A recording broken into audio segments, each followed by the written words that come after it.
All right, this is the second problem I'm going to be doing. It's number 42 from the second part of the homework.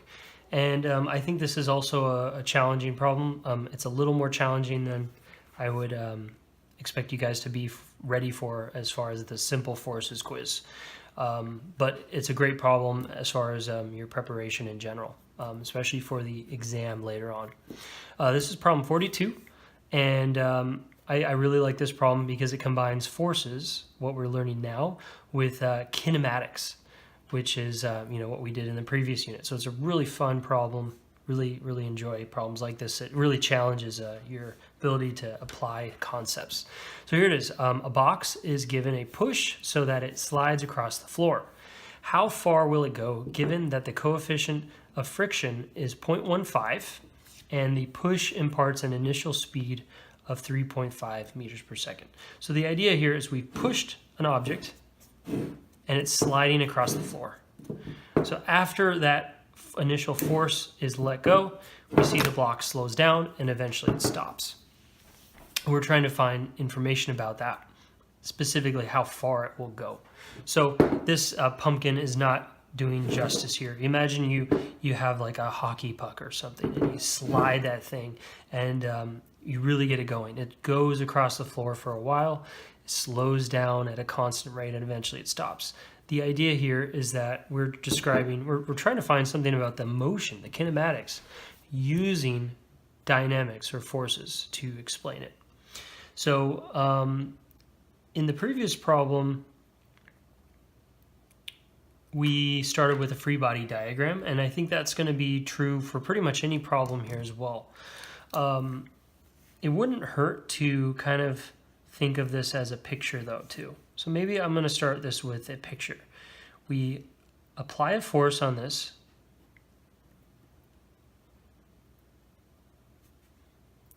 It's sliding across the floor.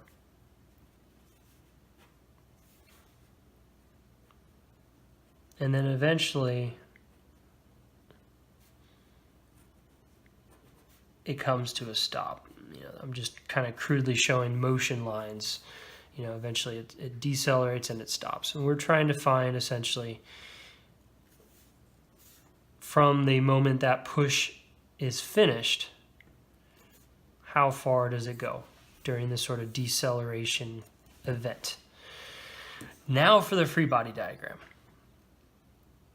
This problem is tough because it will cause a misconceptual issue that a few of you guys will have. And the idea here is that you're pushing the box. That's what the problem is. But here we're defining when the problem starts as after the pushing is over. So basically a force has been applied, it's gotten up to the speed of 3.5 meters per second, and the moment we're starting our x naught is when the force of the pushing is no longer applied. And now it's just sliding, it's decelerating because of the friction on the ground. So that's an important thing to understand. So let's get the things that are always constant here. Force of gravity, down. Next is normal force, up. Equal and opposite, because the box isn't accelerating up, it's not accelerating down, so those net forces have to be zero. So as I mentioned, there's no pushing force anymore. It says it's given a push so that it slides across the floor.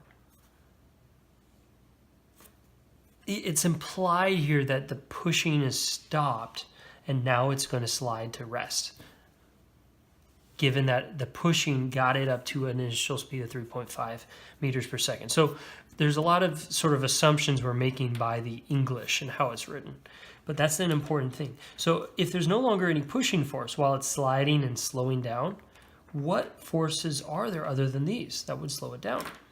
Well, that would be the force of friction, kinetic friction in this case, because the object is moving, right? So that's kinetic friction. So this is essentially what our picture looks like. Is the net force zero? Well, in the y it is. As we said, it's equal to the normal force minus the force of gravity. There's no leftover forces, so there's no acceleration in the y. But in the x, it's not equal to zero. In this case, there is only one force, and it's the force of friction. It's actually a negative value because we're going to assume going to the right, going forward is positive. So I'll just put a little negative there. So it's not. And remember that because it's not equal to 0, there is a net force. So mass times the net acceleration is equal to the negative force of friction. Because it's not equal to 0, it has some leftover bit. And that's what the mass, because of Newton's law, third law, is it? Mass times acceleration? One of those laws. Anyway, mass times acceleration is equal to negative force of friction. Now, just like in the last problem, we know that the force of friction can be substituted, mass times acceleration, right? But in this case, we know that we can also write it as the coefficient of kinetic friction times the normal force.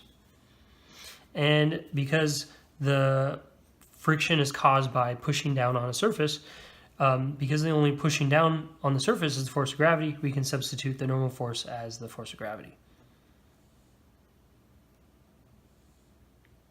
What am I doing?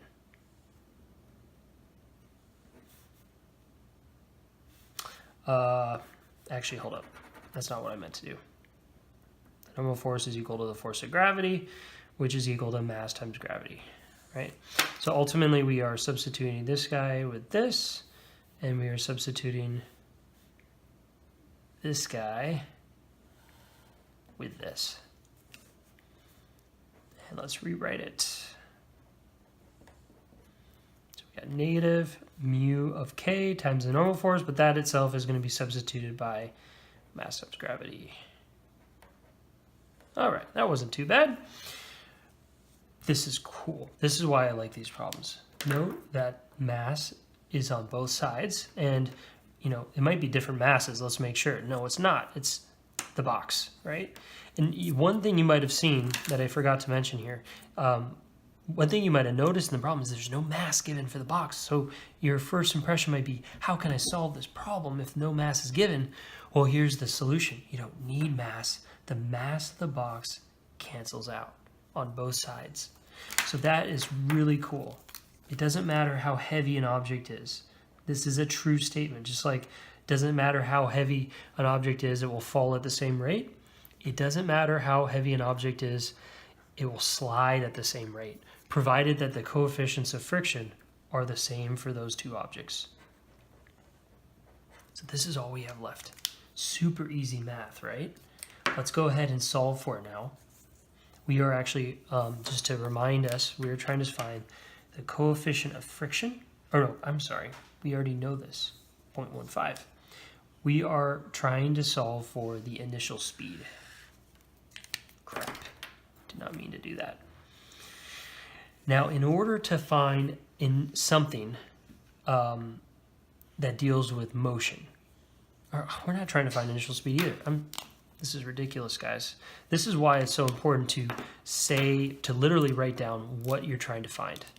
How far will it go, right? We mentioned this earlier. We want to find basically the change in x. And I kind of already said that way back then, but I lost track. And it's probably because I didn't write it down. Literally, that's what we're trying to find. So why have I been doing all this? That really wasn't explained. Why I've been doing this is because to find something like x, I need to know acceleration. I need to know something about kinematics. And at the moment, before we did this, we basically have practiced kinematics using a table like this, right? All that good stuff. At the moment, before this problem, we knew very little information about our box. We are trying to solve for essentially x because x naught is 0. So the change in x is just x. But we don't know the final, actually we do know the final velocity. We know the final velocity is 0 meters per second because it slides to rest. But we don't know a and we don't know t. And so we don't really have any equations that we can do to solve for this. But we now have an equation we can solve for acceleration with, and we can plug that in, and we'll then have enough kinematic information to solve the problem. Whew. Okay, so we're back on track. Let's go ahead and do this. 0.15 times 9.8. Solve the problem. Hopefully you can see that. And we get negative 1.425 meters per second squared. And this is my intermediate answer. It's not the answer, so I'm just going to circle that. Okay. So let's plug that in.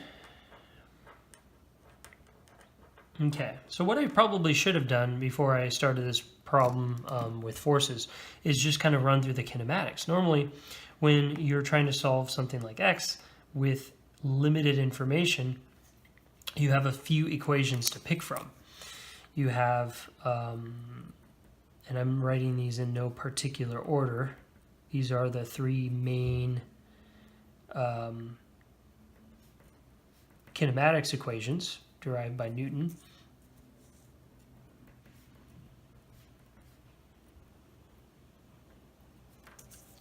There they are. You would have been trying to do this using kinematics, right? And then realize, hey, I don't have enough information. I'm missing A, I'm missing T, I need at least one of these two variables to do any of these. But now that I have it using dynamics, using my forces and my free body diagrams, I can plug this in and find one of these equations and use it to solve for x. What's the easiest one? Well, we don't have T, and that basically eliminates these two because we don't have T. And that just makes it pretty obvious, hey, I use this one. I know all my information about velocity, I know acceleration, I just need to solve for x now, and I got my answer. So let's move things around. First off, we can eliminate v, because it's equal to 0. It slides to rest. It's now at rest. And we can move v naught over immediately. So we get negative v naught squared is equal to 2a times delta x. And then if we divide both sides by 2a, we'll cancel that out. And we're left with the expression that the change in x is equal to negative v naught squared over 2 times a. We have everything. Let's solve for it.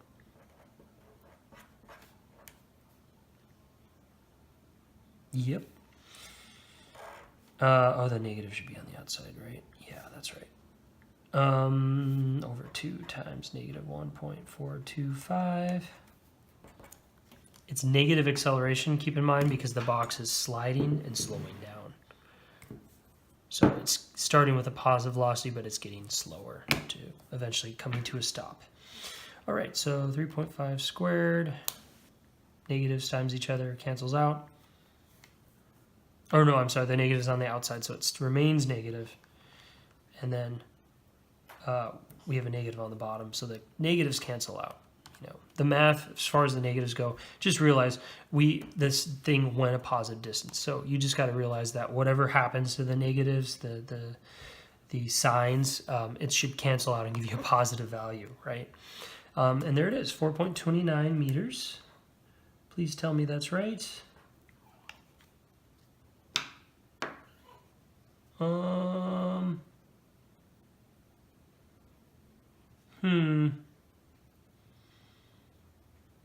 Something doesn't look right to me. Oh, it might be in my key that I actually have it wrong. Let me just do some double checking here to make sure we're all good. 1.47. Yeah, I did have a little mistake here. I don't know why I got 0.1. Oh, yeah, so my issue here, if you go back, instead of using gravity 9.5, or 9.8, I use 9.5. So that is an easy fix. I'm glad I caught that. Should be 1.47. And this should be, going back to my original answer, this should be 4.17. Okay. So there's my answer. And again, this is a very cool problem. It's a little more challenging than the previous problem because you have to use knowledge from the past unit. But I think it's a really good review problem. It'll get you ready, maybe not for the quiz coming up, but for the test. Applying your knowledge from 2 units, there will definitely be at least one problem like that that will kind of apply both kinematics and dynamics to a problem at the same time. All right.